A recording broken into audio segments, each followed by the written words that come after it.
हम तन मन धन से सबको हर साल हर बार मतदान देते हैं, तो हमारी जो समस्या है वो कभी सॉल्व नहीं होती, कभी सॉल्व नहीं होती है। भगवान को भी साक्षी करके यही कहा कि ये बन जाए और कॉलोनी का विकास करें। आते नहीं जहाँ से हो ऊपर उड़ा के भाग जा। अच्छा, पत्थर भी अगर उसमें बीजेपी लिखी होगी हम उसी को वोट देंगे।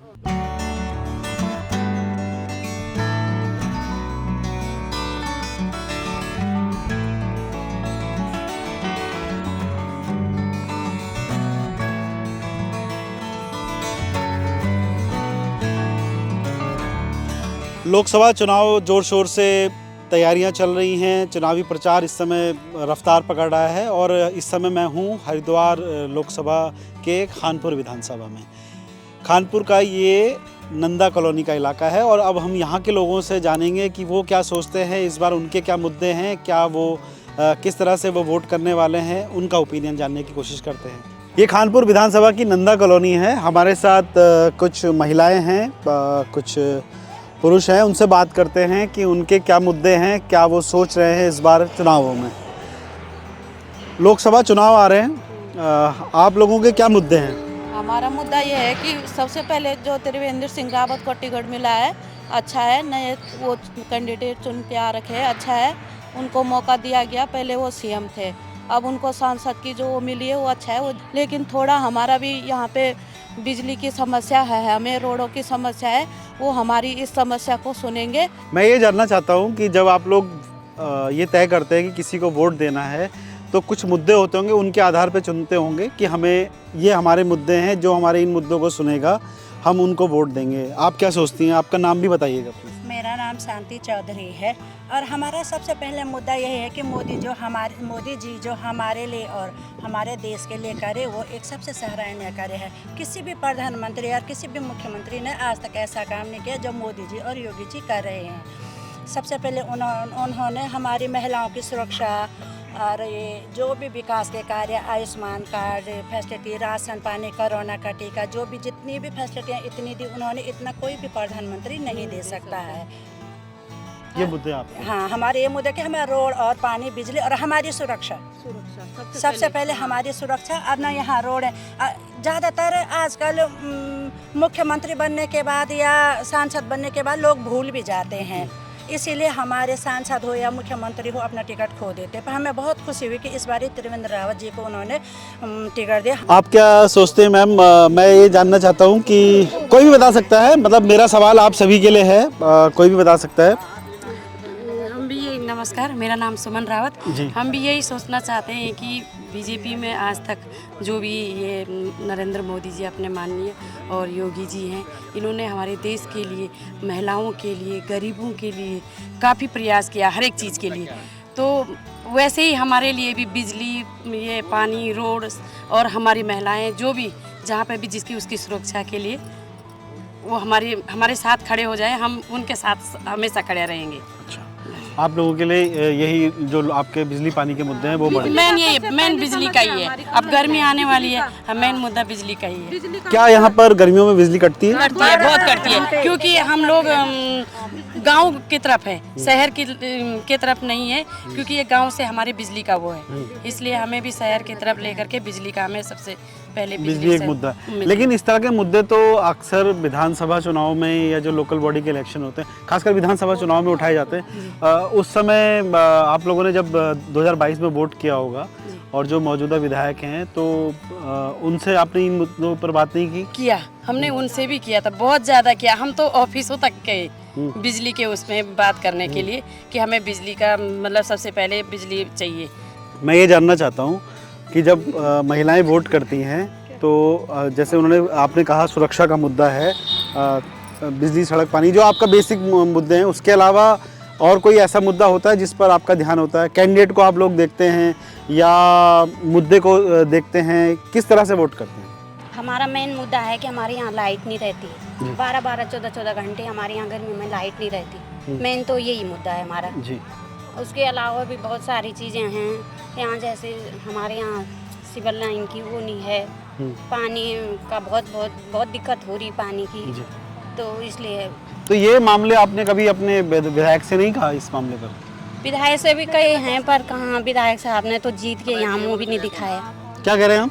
विधायक जी ने जीतने के बाद दर्शन ही नहीं दे यहाँ तक हमने हम ये नहीं जानते कि विधायक कौन है अभी। हम नहीं जानते विधायक कौन है। बहुत ज्यादा, लेकिन उन्होंने वोट ऐसे ली और उनको पता चला कि हमें नंदा कॉलोनी से इतनी वोटें मिल रखी है, जबकि हम बिल्कुल उनके फेवर में नहीं थे वोट देने के लिए। लेकिन हमारे अध्यक्ष साहब जी ने कहा कि हमारी कॉलोनी का भला करेंगे, इसलिए हमने उनको वोट दी है।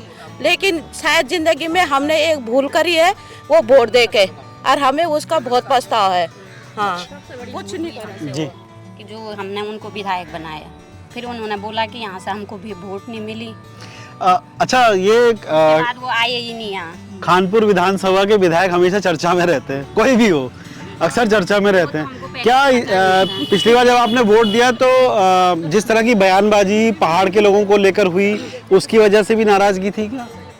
मेरा नाम गीता भंडारी है सर। सबके ये रिक्वेस्ट है कि हमको लाइट की बहुत दिक्कत है। हमको तो 9-10 साल से पहले बस गए थे हम कॉलोनी में, उस समय हम मकान में थे, उस समय से हमको लाइट की दिक्कत है। अभी भी हमको लाइट की दिक्कत, बिजली आप लोगों का सबसे बड़ा मुद्दा है। सबसे बड़ा मुद्दा है। तो आप चाहते हैं कि ये वाली परेशानी जो है वो हमारी हो जाए, हमारी दूर हो जाए। जी मैम, आपका क्या नाम हुआ? मेरा नाम सुषमा भंडारी है जी। एक जी, हम यही कहना चाहते हैं कि बिजली की बहुत समस्या है, वो हमने विधायक को इतने तन मन धन से बनाए, एकता से बनाए। सारी वोट हमारी कॉलोनी के विधायक को गई, अभी तक हमने विधायक का यहाँ दर्शन नहीं देखा। ठीक है, और हमारी यही समस्या है कि जो भी है हम तन मन धन से सबको हर साल हर बार मतदान देते हैं, तो हमारी जो समस्या है वो कभी सॉल्व नहीं होती, कभी सॉल्व नहीं होती है। जी, हम यही चाहते हैं कि हमारी समस्या सॉल्व हो। जी आपका क्या नाम हुआ? मेरा नाम वीर सिंह रावत है। मैं ये जानना चाहता हूँ कि जब जैसे कि आपके यहाँ महिलाओं ने भी बताया कि हम लोग सब एक साथ वोट देते हैं, कोशिश ये रहती है कि हमारी जो समस्याएं हैं वो नेता सुने, और उसके बावजूद जो बिजली की परेशानी जैसा कि बता रही थी अभी कि 9-10 साल से बनी हुई है, तो इस बार क्या सोच रहे हैं? बिल्कुल सही बात है कि हमारी जो कॉलोनी की जो समस्या है वो तो चलती रहती है। उससे बोले कि हमारी बिजली की समस्या है, पानी की समस्या है, रोडों की समस्या है, और ये जब नई कॉलोनी स्थापित होती है तो ये समस्या आती भी है। परंतु इसमें जब हमने विधायक को यहाँ पर बनाया था तो उमेश कुमार जी को, तो उसमें हमारी कॉलोनी ने, हमने खुद जो है उसके लिए उनके लिए कम से कम 3-4 मीटिंगें की, और पूरी कॉलोनी से पूरी वोटें डाली उनको, पूरा वादा के साथ किया, और भगवान को भी साक्षी करके यही कहा कि ये बन जाए और कॉलोनी का विकास करें। परंतु उन्होंने कॉलोनी के साथ एकदम बड़ा धोखा किया है कि जब से विधायक बने उन्होंने अपना दर्शन आज इस कॉलोनी में नहीं दिया है और एक पैसे का काम नहीं कराया। इसलिए हमारी कॉलोनी उनके बिल्कुल बरखिलाफ है, और हम उन्हें देखना भी नहीं चाहते। यहाँ पर हमें उनकी कोई भी सुविधा नहीं चाहिए, और ना ही हम उनका यहाँ उनको देखना चाहते हैं, इसलिए हम लोग सब बरखिलाफ है उनके। जैसा कि उन्होंने कहा कि ये समस्या 2-4 साल की नहीं है, ये समस्या 9 साल से चली आ रही है। 2 टर्म यहाँ से पहले भी बीजेपी के सांसद हैं, आपने कभी उनसे बात नहीं की? नहीं, जो बीजेपी के पहले जो है कुंवर प्रणव सिंह चैंपियन जी यहाँ पर, वो तो विधायक थे, सांसद की बात कर रहा हूँ मैं, रमेश पोखरियाल निशंक के यहाँ से। हाँ, निशंक जी से भी बात हुई थी, उन्होंने भी जो है इतना यहाँ पर काम नहीं कर पाए हैं। और त्रिवेंद्र सिंह राव जी के पास यहाँ पर हम लोग गए थे, उन्होंने हमारे कॉलोनी की काफ़ी समस्या यहाँ पर सॉल्व की है। ये कब की बात है? ये जब वो मुख्यमंत्री थे यहाँ पर। आपका क्या नाम हुआ? मेरा नाम मोहम्मद इकराम है सर। जी, मैं ये जानना चाहता हूँ कि जब लोग वोट देते हैं तो उनके मुख्य मुद्दे क्या होते हैं? मुद्दे तो रास्ते रोस्ते गोजी तालाब हो, गांव में बिजली सही हो। जी, मुद्दे नहीं है। आप भी यहीं से हैं? जी, गांव पास में। आपका यही गांव है, यही विधानसभा है। हाँ जी। आपके यहाँ किस तरह का रुझान है लोगों में?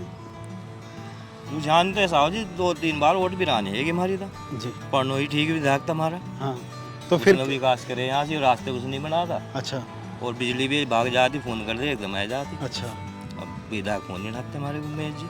उमेश जी फोन नहीं उठाते हैं। आपने पिछली बार विधानसभा में किसको वोट दिया था? वो पढ़ना प्रणब उमेश को दिया था। उमेश को दिया था, प्रणब पिछली बार पढ़ना। अच्छा, पहले आपने चैंपियन को दिया था, इस बार आपने उमेश को दिया था। और अब वो आते हैं आपके इलाके में? आते नहीं, जहाँ से हो ऊपर भाग जा। अच्छा, झूठ बोल। एक मैं ये जानना चाहता हूँ कि जब जिस तरह की योजनाएं हैं, कई सारी सरकारी योजनाएं चल रही हैं, आवास वाली योजना, आप लोगों को उसका कितना फायदा मिला? कोई फायदा नहीं आज। सरकारी पीएम आवास योजना से, उज्ज्वला कनेक्शन आप लोगों का, गैस चूल्हे वगैरह, कोई स्कीम और को मिला गाँव में? अच्छा, औरों को मिला है? जी, गाँव में मिला। एक इस राज्य में आयुष्मान कार्ड को लेकर ये हुआ था कि सबको आयुष्मान कार्ड का सबके पास। आपने कभी उसका फायदा उठाया? फायदा नहीं उठाया, जरूरत नहीं पड़ी। जरूरत नहीं पड़ी। जी, ठीक है, अच्छी बात है, जरूरत नहीं भी पड़नी जरूरत नहीं चाहिए, पड़े। कोई क्यों बीमार हो, लेकिन अगर बीमार हो तो एक योजना है। नहीं उसका फायदा है जी आपका क्या नाम है? मैं बच्चन सिंह नेगी। मैं आपसे ये जानना चाहता हूँ कि जब आप नेता डिसाइड करते हैं, जैसा कि अभी आपके यहाँ महिलाएं भी बता रही थी कि हमने पिछली बार विधानसभा चुनाव में उमेश कुमार जी को बहुत ज़बरदस्त समर्थन दिया था, लेकिन उन्होंने हमारी समस्याएं नहीं सुनी, तो क्या कई बार आपको ऐसा लगता है कि नेता का चयन करने में चूक हो जाती है, या किसी तरह की नाराज़गी जो उससे पहले के विधायक थे उनसे थी? नाराजगी पुराने विधायक से भी नहीं थी और नए से भी नहीं है। पुराने विधायक से इसलिए नाराजगी थोड़ी सी थी कि हमने 2 बार उनकी मीटिंग रखवाई थी, तो हमारी मीटिंग में नहीं पहुंचे दोनों बार। तो उमेश कुमार जी आए हमारे पास, तो हमने उनकी मीटिंग रखाई। हमारा मकसद, अपना मकसद होता है, हमारा काम है वोट देना, नेता का काम है उसके बाद जीतने के बाद जनता का सेवा करना। तो जो उन्होंने वादे किए थे, एक हमारा नंदा देवी मंदिर बनना था, तो हमने उनके पास रखा बात कि हमारा नंदा देवी मंदिर बनना, आप क्या, तो बोला आप शुरू करिए, हम आपके साथ हैं, मैं मंदिर बनवाऊंगा। जब मंदिर बनाने की बात आई तो उन्होंने सीधे सीधे बोल दिया कि मैं कुछ नहीं कर सकता क्योंकि आप लोगों ने वोट नहीं दी। तो जब जीतने के बाद आया था तो हमने उनको बधाई दी, तो उन्होंने सबसे पहले वो कि नेगी जी आपकी वोट कहाँ गई? मैं बोला हमारी वोट आपको गई है। मैं बोले जितने आप लोग यहाँ बैठे हैं क्या ये बोल सकते हैं कि इन्होंने वोट आपको दी है? और मैं चैलेंज के साथ करता हूँ वोट हमने दी, लेकिन उन्होंने बोला कि आपकी वोट नहीं आई। तो उसके बाद हमने एक बार फिर गए, फिर उन्होंने बोला कि भाई मंदिर के लिए मैं कुछ नहीं कर सकता हूँ। पहले वादा किया कि मंदिर आप मैं बनाऊंगा और आप काम शुरू करो, लेकिन बाद में बिल्कुल साफ ही मुकर गए। तो जो माँ नंदा देवी का नहीं हुआ, जो माँ इष्ट देवी है उत्तराखंड की, उसका नहीं कोई किसी का हो सकता है? ऐसे बंदे के ऊपर विश्वास हमने गलत किया। गलत इसलिए किया कि हमारे ही लोग हमारे पास आए थे लेके कि इनको वोट देनी है और ये अच्छे बंदे हैं और काम करेंगे, लेकिन अब पता लगा कि हमने अपना वोट बर्बाद किया। भाई साहब आते हैं हेलीकॉप्टर में गुम हो जाते हैं, हमें ये भी नहीं पता कि कहाँ पे रहते हैं, कहाँ नहीं आते हैं। अच्छा, तो कभी आपने संपर्क करने की कोशिश नहीं की उनसे? संपर्क करने के हमने उनके पास भी गए थे, एक एप्लीकेशन थी, इमरजेंसी थी, जो हमारा यहाँ सीवरेज लाइन बननी थी, उसमें विधायक के साइन होने थे। तो मैं उनका ADC बैठता वहाँ पे जुबेर काजी, उसको दे के आया था कि ये विधायक जी के साइन का।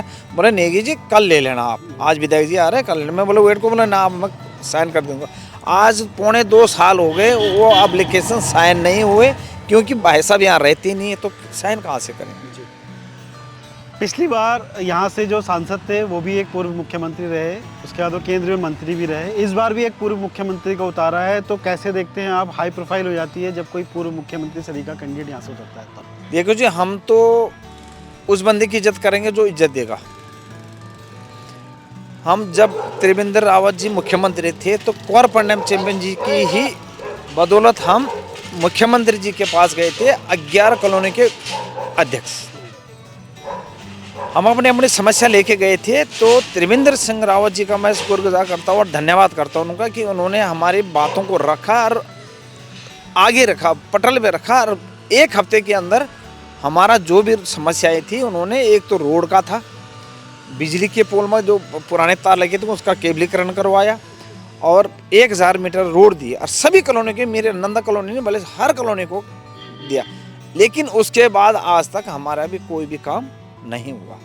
तो मैं कहता हूं कि त्रिवेंद्र रावत जी को अगर सांसद का टिकट मिला, जो अगर मुख्यमंत्री रहते हुए इतना काम कर सकते हैं, तो ये उनका क्षेत्र है। जब मुख्यमंत्री बनते तो पूरा प्रदेश उनके अंडर में आता है, तो अब ये उनका एक खास क्षेत्र हो जाएगा, तो देखभाल और ज़्यादा कर सकते हैं मेरे ख्याल से, और समस्याओं को वो हल कर सकते हैं। ये मेरा अपना मत है। आपका क्या नाम हुआ? मेरा नाम भरत सिंह भंडारी है जी। क्या मुद्दे हैं आपके, क्या सोचकर वोट करने वाले हैं? हम तो ये सोच के वोट करते हैं बीजेपी को, क्योंकि उन्हें देश में प्रदेश में अच्छा काम किया है। और मैं बोला आज की डेट में आप किसी को भी पत्थर को खड़ा कर उसको बीजेपी का नाम लिख दो, उसमें उसको वोट देगी। क्या बोलते उसका नाम, ये उमेश कुमार है। जब हमारा मंदिर का स्थापना हो रही थी तो वो हमारे कॉलोनी में आया तो बोला कि भाई मैं क्या भरोसा करूँगा आपके ऊपर कि क्या तुम मेरे को वोट देंगे बोला। तो हमारी जितनी कॉलोनी 200 परिवार हैं हमारे इधर, तो उनसे बोला मैं तो वैसे नहीं करता, तुम मेरे को 1-1 रुपया दे दो, कसम खाई थी 1 रुपया तो कसम खाओ कि मैं तुम्ही को वोट दूंगा। इतना होने के बाद भी फिर लास्ट में क्या बोला उसने, तो तुम्हारी वोट नहीं पड़ी मेरे। तो आप लोगों ने 1-1 रुपए लेके कसम खाई? कसम खाई तो पूरी महिलाओं ने, जैन से जो भी है, बोला तुम यकीन दो हम मेरे को कि मैं तो 1 रुपया जमा, इन्होंने उनको बोला भाई तुम्हारे नाम पे ये जो भाई हम वोट देंगे तुमको 1 रुपया। तो उसने बोला मैं क्या सबूत करूँ, बोला मेरे को माँ के नाम पे वो दे दो, मेरे को आश्वासन दे दो। तो वो दिया भाई सब महिलाओं ने। फिर लास्ट में जीत जात के गया भाई, और भाई उसके बाद दर्शन नहीं दिए, हेलीकॉप्टर में उड़ गया। अब उड़ के गया उसने क्या एक और चीज बोला उसने, बीजेपी से बल कोई बैर नहीं, प्रणव तेरी खैर नहीं बोला, बोल के गया। विधानसभा चुनाव, विधानसभा चुनाव में ये बोल के गया। तो उसकी खैर नहीं, तो उस साल अभी वो ऐसे यहाँ आ रहा, फिर बोला हमको वोट दो, तो हम कैसे देंगे? तब इसीलिए मैंने बोला पत्थर भी अगर उसमें बीजेपी लिखी होगी हम उसी को वोट देंगे।